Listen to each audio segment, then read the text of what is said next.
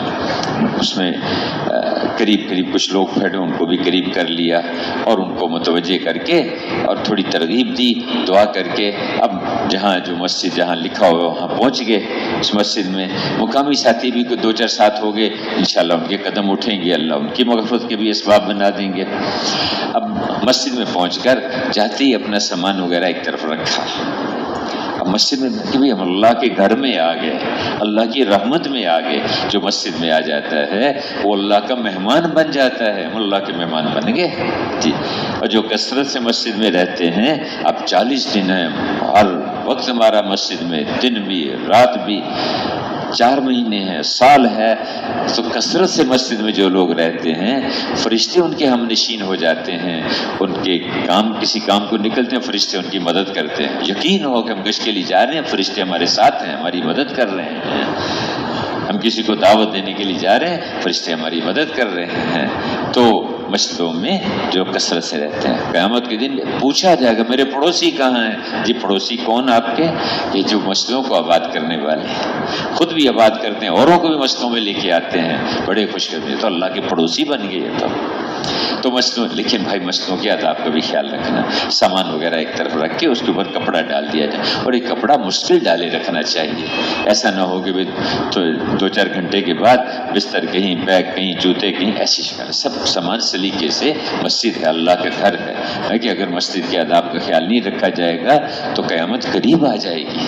اسی مسجدوں کے آداب کا خیال رکھنا، بدبودار چیز نہ کوئی لے کے جائیں، اونچی آواز میں نہ پکارا جائے، اسی طرح مسجدوں کو گزرگاہ نہ بنایا جائے۔ دنیا کی باتیں مسجدوں میں کرنا نیکیوں کو کھا جاتی ہیں، نقصان ہو جاتا ہے۔ مسجدوں میں ہم انتظامی کاموں میں نہ لگیں، اذان دینا، نماز پڑھانا، اس قسم کے کاموں میں ہم نہ لگیں۔ ہاں مقامی کوئی ساتھی کہہ دے تو اپنے ذمہ دار سے پوچھ لیا، لیکن خدمت کے کاموں میں شوق سے لگیں۔ مسجد کی صفائی کر دی، بیت الخلاء صاف کر دیے، چٹائیاں بچھانے میں خادم کی معاونت کر دی، اس قسم کے کاموں میں ضرور لگیں۔ اب میرے بھائیو، سامان وغیرہ رکھ کے 2-4 رکعت پڑھی، اللہ سے دعا مانگی، پوری جماعت مشورے میں آ کے بیٹھ جائے۔ اور اچھا یہ ہے کہ مقامی جماعت اگر بنی ہوئی ہو تو ان کو بھی بلا لیا، کوئی وہ مقامی ساتھی بھی ہو، ہماری جماعت بھی ہو، دونوں بیٹھ کے آپس میں مشورہ کریں۔ میرے بھائیو، یہ مشورہ بہت بڑا عمل ہے جو اللہ نے ہمیں دیا ہے۔ قرآن شریف کی ایک سورت، پوری سورت کا نام سورۃ شورى رکھا گیا ہے، اور میں کہ جب تمہارے مالدار سخی ہوں، بہترین لوگ تمہارے حاکم ہوں اور آپس کے کام مشورے سے ہوتے ہوں تو زمین کے اوپر رہنا قبروں میں دفن ہونے سے زیادہ اچھا ہے۔ کتنا بڑا عمل ہے۔ اللہ نے حضور کو حکم دیا کہ آپ اپنے ساتھیوں سے مشورہ کرتے رہیے۔ صحابہ کی صفات میں سے بتایا گیا کہ ان کے آپس کے کام مشورے سے طے ہوتے ہیں۔ میرے بھائیو، مشورہ بہت بڑا عمل ہے اللہ نے جو ہمیں عطا فرمایا۔ ہاں مشورے میں جب بیٹھیں اللہ کی طرف متوجہ ہو کے بیٹھیں، اللہ کی طرف متوجہ ہو کے۔ مقصود کیا ہے مشورے کا؟ کل وہ بھائی کہہ رہے تھے نا کہ وہ مشورے کا کیا مقصد ہے، جو کام کیا ہے، جس کام کے لیے مشورہ ہوتا ہے وہی کام مقصود ہے۔ اس جملے کی مجھے تو ویسے آج تک کوئی سمجھ نہیں آئی کہ جملے کا مطلب کیا ہے۔ کسی کو سمجھ ہو تو مجھے بھی سمجھا دینا یار۔ مقصود کیا ہے مشورے کا کہ سب مل بیٹھ کے سوچیں کہ یہ جو درپیش امور ہیں ان کے متعلق اللہ کی منشا کیا ہے، اللہ کے ہاں پسندیدہ کیا ہے، بس اس کو تلاش کرنا ہے ہم نے۔ بھئی یہ مقصود ہے مشورے کا۔ پھر عرض کر دوں کہ سب مل بیٹھ کے سوچیں کہ یہ جو درپیش امور ہیں ان کے متعلق اللہ کے ہاں کیا پسندیدہ ہے، کیا اللہ کے ہاں اس کے اللہ کے ہاں کیا پسندیدہ ہے، اللہ ہماری اس طرف رہنمائی فرما دے۔ جب ہم سارے مل بیٹھ کے سوچیں گے، اللہ کی طرف متوجہ ہوں گے اور اللہ کے دھیان کے ساتھ اپنی رائے پہ اصرار نہیں کریں گے، کسی کی رائے کو کاٹیں گے نہیں، ہر ایک کی رائے کو اہمیت اور عظمت کے ساتھ سنیں گے، چلتے چلتے ایک چیز پہ ہم پہنچیں گے۔ انشاءاللہ اللہ سے امید ہے کہ اللہ کے ہاں بھی وہی پسندیدہ ہوگا۔ یعنی مسلمانوں کی کوئی جماعت چاہ لیتی ہے کسی چیز کو تو امید ہے کہ اللہ پاک بھی اس کو وجود عطا فرما دے گا۔ تو اس کو تلاش کرنا کہ اللہ کی منشا کیا ہے درپیش امور میں، سب مل بیٹھ کے اس کو سوچیں۔ پھر میرے بھائیوں، اس کے جتنے آداب ہیں ان سب کا خیال رکھنا ہے، اور اکثر ساتھی جس پہ آ جائے اس کو طے کر لیا جائے، سارے کسی چیز میں جمع ہو جائے تو بہت اچھی بات ہے، اور آخری درجے میں یہ ہے کہ جو ذمہ دار نے کہہ دیا ٹھیک ہے اس طرح سے کر لیں گے۔ تو اس طرح انشاءاللہ مشورے کے بعد کوئی ایسی کوئی اونچ نیچ کمی بیشی کو ایسے حالات پیش آ جائیں، اجی میں نے تو یہ رائے دی تھی اس وجہ سے نہیں، ایسی بات نہیں ہے، اللہ کی طرف سے جو حالات آنے تھے وہ آنے ہی تھے، تو اس میں زیادہ نہ پڑا جائے۔ تو میرے بھائیو، ہم ہر چیز میں مشورے کے ساتھ چلیں، ذمہ دار بھی اپنے آپ کو مشورے کا پابند بنا کے چلے، ذمہ دار بھی وہ مشورے میں رکھیں گے، ساتھیوں سے پوچھیں گے، انشاءاللہ جیسے طے ہو جائے گا۔ باقی بھائی کبھی کوئی عمل اس نے بغیر کسی سے رائے لیے بھی طے کر دیا تو کوئی بات نہیں، لیکن عام طور پہ اس کا معمول نہیں بنانا چاہیے، اس کا خیال رکھنا۔ اب مشورے کے ساتھ ہم نے بستی میں ملاقاتیں، گشتیں، ان کی ترتیب بنا لی، اور وہاں اس بستی کے جو مسجد کی جماعت میں نے عرض کیا بنی ہوئی ہے، تو اس جماعت کو بلا لیا، ساتھیوں کو جمع کر لیا۔ تو یہ سب پرانے ساتھی ہوتے ہیں، کوئی تھوڑا وقت لگائے، کوئی زیادہ وقت لگائے، تو جو پرانوں کے پاس جانے کے آداب ہیں ان آداب کا خیال رکھنا، ان کے شکر گزار ہوں، ان کی خدمت میں دعا کے لیے بھی حاضر ہونا، ان سے درخواست کرنے کے بھی اس طرح ساتھی آئے ہیں، ہمیں آپ کی ضرورت ہے، آپ کے علاقے کے سارے حالات کو جانتے ہیں، تو مل بیٹھ کے